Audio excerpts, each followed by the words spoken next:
Nagsimula sa simple na pasulyap-sulyap, nagpapapansin sa'yo.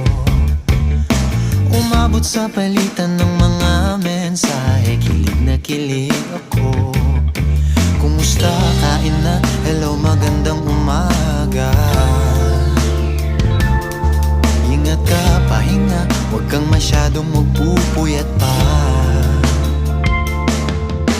Naramdaman ng puso na dahan-dahan akong nahuhulog sa'yo. Sa kada araw natin na pag-uusap, meron nang